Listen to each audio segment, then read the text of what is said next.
I'm Colonel R.G. Cole, Lieutenant Colonel R.G. Cole, 3rd Battalion, 502nd Parachute Infantry, 101st Airborne Division. We were ordered on June 10th to come up this road, take Carentan, and proceed some mile and a half beyond Carentan to a point called La Baillerie as the battalion objective. Initially, the attack was ordered for 3 o'clock in the morning. However, on reaching this bridge here, the engineers had not been able to put a footbridge across for the battalion due to heavy shell fire on the bridge. Again, in the morning of the 10th, the regimental commander, Colonel Michaelis, told me that the division commander desired me to go ahead with my attack that day. On reconnaissance about noon of the 10th, we came down to the bridge, Captain Clements of Company G and myself and several men, look around the area in the daylight. We found that the bridge was not under very heavy shell fire, and that by being cautious and keeping well dispersed, we could perhaps stretch a rope across the bridge where it was blown out, and by using some of this tin fencing there, put a passable footwalk across. This we did, and we finished it up about 3 o'clock. About 3:30, the initial elements of the battalion, a leading platoon of G Company, commanded by Lieutenant Irwin, started across, 1 man at a time, in about 1 minute intervals. We had no trouble with enemy fire initially. However, as soon as the men got along the banks here in any numbers, and if they did not stay down, the enemy fired quite heavily on the roadway and on the bridge. Also, at times when the men tried to get across the bridge, and with their machine guns and their ammunition, and 2 or 3 of them would get bunched up there, the enemy would open fire and shooting 88 that would come right across and land in the water. Whitten, tell us about the time when you went across now. Now, Whitten. Just a minute. All right, try it again. Now, Whitten, suppose you tell about your part in this breakers here when you left camp or left your bivouac area down through the bridges here. Yes, sir. My company received orders to move at 2 o'clock Saturday afternoon. Now, we arrived at the first bridge without any trouble and started crossing it single file. With 1 man would go across it, he get on the other side, another would follow him, about 10 yards apart. We crossed the first bridge and got to the second one, which was under rifle fire, sniping fire, and 88 fire. The company commander had the 3rd platoon cross the bridge, and they took up position on the other side. And I was sent across to find out what the situation was. And to cross that bridge, you had to cross on a rope.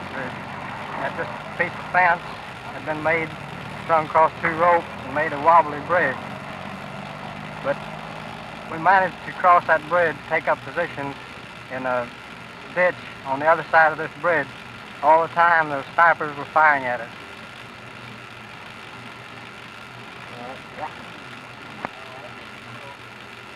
Lieutenant Colonel R.G. Cole, 3rd Battalion, 502nd Parachute Infantry, 101st Airborne Division.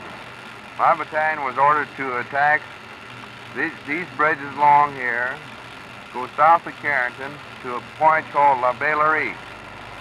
This was initially ordered for 3 o'clock in the morning, February 10th, of June 10th, 1944. However, the engineers who were supposed to rebuild this bridge here or put a footbridge across it for the battalion were unable to do so at that time due to the fire, heavy fire on the bridge. Later on in the morning, after that initial attack was called off, the regimental commander ordered me to proceed with an attack during daylight. On reconnaissance that afternoon with Captain Clements of Company G, my battalion, we thought we could build a footbridge across there satisfactory for use by the battalion and make it out of some rope and some fencing that was laying around. That we did, and by 3 o'clock we had the bridge ready for use. At approximately 3:30, the leading element of the battalion, the platoon from Company G, commanded by Lieutenant Irwin, crossed the bridge and proceeded south along the road here. Sergeant Whitten, suppose you tell about the time from the bivouac area down to this bridge.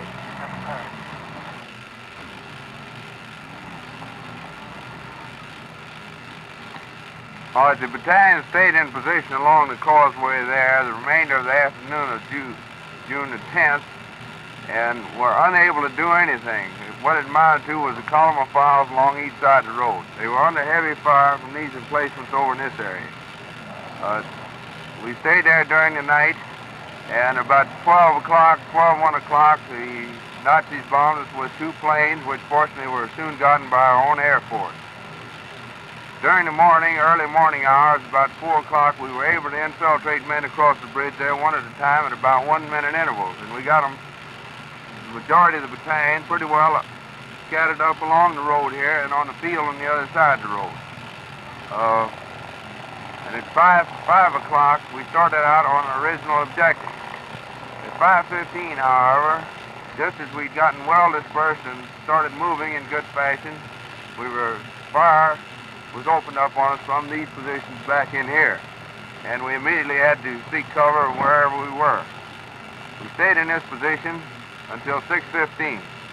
Fortunately, I had the artillery liaison officer from the 377th right by my side, and he was able to set his radio up and contact the artillery, and we had artillery fire continuously all over this area here and back along there and up the road towards Carentan. This went on for about 45 minutes, and then I called for smoke to be laid all over the area, especially down in this area here, and when it was thick enough, I issued the order for a bayonet charge. These orders I controlled, had to be issued verbally because most of the radios were not working, and I had to pass them up and down the ditches inside the road and also back through the column just by individuals. The orders were pretty well understood, however, and on the whistle signal, the 3/4 of the battalion rose up out of the ditch and charged across this direction here and across in through there, with the initial objective being the orchard the other side of the house here. However, due to the intense fighting and the many machine gun positions and dug-in positions, many men got scattered out and went where what it involved was a fight of individuals against individual machine gun nests. This fighting went on pretty heavily until about 10 o'clock, then it slackened down. Around 11, however, the Nazis came back at us, and we pushed them off again. Then, during the afternoon, we got orders from regiment that there would be an attempted truce, and we were to hold our fire. We held our fire, and till about 3 o'clock. However, then we got word that the truce was over, and immediately the Nazis began attacking again. At this time, the situation became so serious due to the fact that we had never been able to reorganize, and due to the fact that we'd always been under heavy fire during the day, that the Nazis nearly pushed us back of this house here.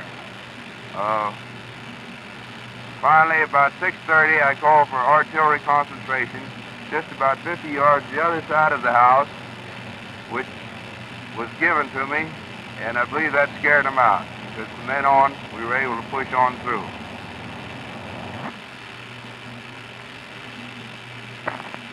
At 5:15, we were fired upon and had to hit the ditch just hit any cover we could get.